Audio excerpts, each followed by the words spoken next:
गंवार जिठानी modern देवरानी। अर्पिता की शादी राकेश से तय होती है, जो एक सरकारी नौकरी करता था। अरे चाची, अर्पिता इतनी सुंदर, पढ़ी लिखी और मॉडर्न लड़की है, फिर कहाँ आप इसकी शादी ऐसे घर में कर रही हैं? अरे लड़का सरकारी नौकरी करता है, इंजीनियर है, खूब कमाता है, खूब मेहनत की है लड़के ने इस नौकरी के लिए। अर्पिता भी राकेश को पसंद नहीं करती थी, लेकिन पिता ने हाँ कर दिया तो शादी के लिए मन मारकर तैयारी कर रही थी। हाँ माँ, चाची ठीक ही तो कह रही हैं। पता है मेरी सहेलियों के पति कितने मॉडर्न हैं। अरे देख बेटा, तू मॉडर्न है ना, वो पढ़ने लिखने वाला गांव का होनहार लड़का है, तू जैसा रखेगी रहेगा। अब तक कोई उसकी केयर करने वाला नहीं था, है तो सिर्फ एक भाई भाभी, और माँ पिता तो गांव में ही रहते हैं। अर्पिता का मुंह बन जाता है। वो पिता के फोन से राकेश का नंबर लेकर उसे मिलने के लिए बुलाती है। आज तो मैं उसे साफ साफ मना कर दूंगी, मुझे नहीं करनी शादी। शक्ल देखिए, ना कपड़े पहनने का तरीका है ना बोलने का। अर्पिता राकेश से मिलने जाती है। अब क्या हो गया? आपने मुझे अर्जेंट मिलने को बुलाया, सब ठीक तो है ना? हाँ सब ठीक है, पर मैं आपसे कुछ कहना चाहती हूँ। आप ना इस शादी से मना कर दे। राकेश की आंखें अर्पिता की इस बात से लाल हो जाती है। वो रोंधे गले से कहता है, लेकिन शादी की सारी तैयारियां हो गई हैं। मैंने आपके साथ एक अच्छे भविष्य का सपना भी देख लिया है। ऐसा मत करिए प्लीज। माँ पिता के अलावा मैंने किसी को दिल से अपना माना है तो वो आप ही है। देखिए, मुझे आपसे कोई समस्या नहीं है, लेकिन आप मेरे जैसे नहीं हैं। मैं मॉडर्न लड़की और आप। मैं आपसे वादा करता हूँ, जब तक आपके लायक नहीं बन जाता मैं कभी आपसे बीवी का हक नहीं मांगूंगा। अर्पिता राकेश का प्यार देखकर पिघल जाती है और शादी के लिए हाँ कर देती है।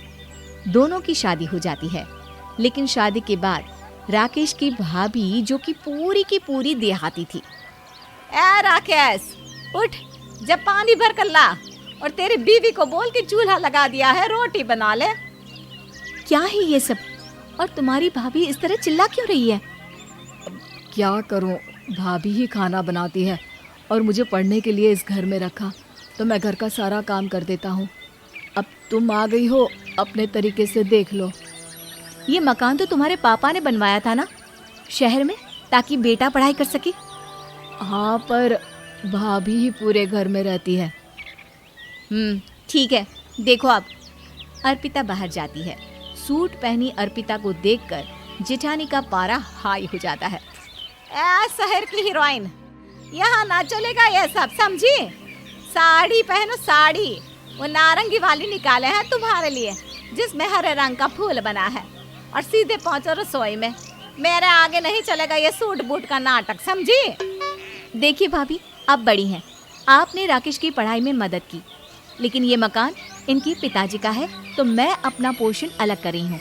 मैं आज से आपके साथ नहीं रहूंगी।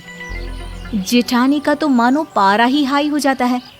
और ऐसा कैसे नहीं रहेगी? हाँ, और कौन बोला कि राकेश अलग हो जाएगा?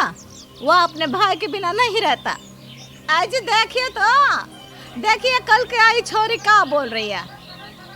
राकेश के साथ बात हो गई है, मैंने ऊपर का हिस्सा राकेश को दे दिया है। उसकी अपनी जिंदगी शुरू हो रही है, तो अच्छा है ना कि अब रसोई भी अलग हो जाए।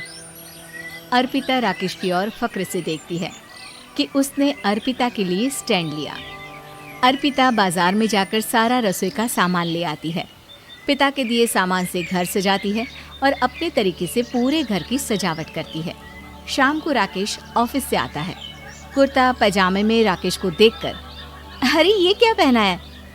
भाभी सिलती है ना कुर्ता, मैं सारी कमाई भाभी को ही दे देता हूँ। लेकिन अब ना बीवी को देना होगा, क्योंकि भैया भी अच्छी नौकरी करते हैं। भाभी अपने पति का पैसा संभालें और मैं अपने पति का पैसा संभालूंगी। तभी भाभी आ जाती है।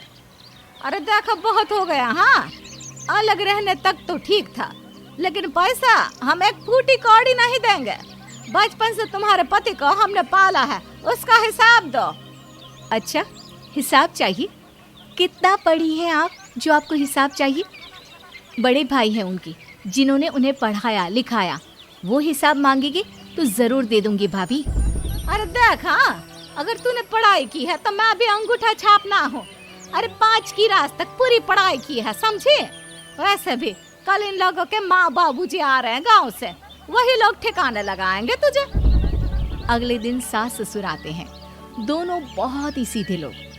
अच्छा किया जो ऊपर के हिस्से में राकेश की गृहस्थी लगा दी। अब दोनों बेटे अपना अपना देख ले। छोटी बहू कहाँ है? अरे बहुत ही चालाक है माँ जी, ऐसी जबान चलाती है जैसे दर्जी कैंची चलाता है। वैसे बहू तुम भी कम नहीं थी। और सुनाओ। तभी छोटी बहू सास ससुर के पैर छूकर उन लोगों को चाय और नाश्ता देती है। माँ जी, आप थक गई होंगी, मैं खाना लगा देती हूँ, ऊपर आ जाइए चाय पीकर। अरे बस बस, यही रहेंगे वो, क्योंकि बड़ी बहू मैं हूँ। हम एहसास है इनके माँ बाबूजी मेरे पास ही आए हैं। चलिए माँ जी, आप ना किचन में खाना बनाइए, मैं जरा बाजार होकर आती हूँ और फिर साथ में खाना खाता है। जेठानी बाजार निकल जाती है और सास ससुर बेचारे घर पर अकेले। फिर दोपहर को, माँ जी, मैंने आप सभी के लिए खाना बनाया है। माना मैं छोटी हूँ, लेकिन अच्छा लगेगा अगर आप लोग मेरे साथ रहें। वैसे भी यहाँ है कौन बेटा, चलो ऊपर राकेश के पास ही चलते हैं। सास ससुर दोपहर का खाना खाकर वहीं आराम करने लगते हैं कि जेठानी आ जाती है।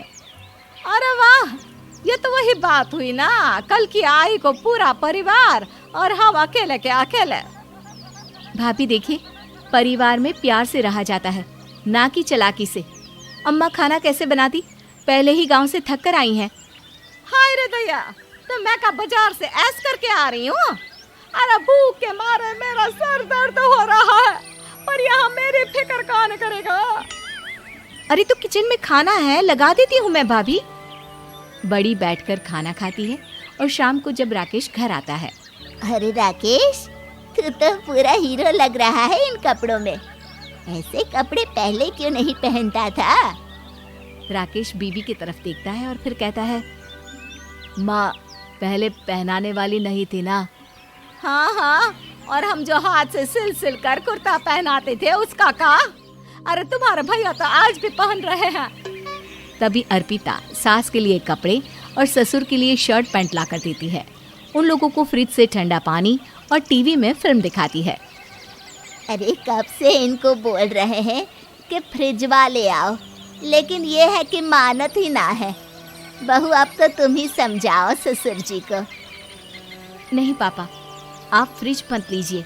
अरे वाह रे छोटे, खुद फ्रिज का ऐसे का मजा ले, और इनकी माँ के पास फ्रिज भी ना हो। अरे देखा पिताजी, देखा माँ जी कब बोल रही है। अरे उसकी पूरी बात तो सुन लो कि वो क्या बोल रही है। वो इसलिए क्योंकि अब माँ जी और पापा यहीं रहेंगे मेरे पास। घर को घर सिर्फ मॉडर्न या गांव की सोच नहीं, बल्कि संस्कार बनाते हैं भाभी, और संस्कार अच्छे हो तो सब सही हो जाता है।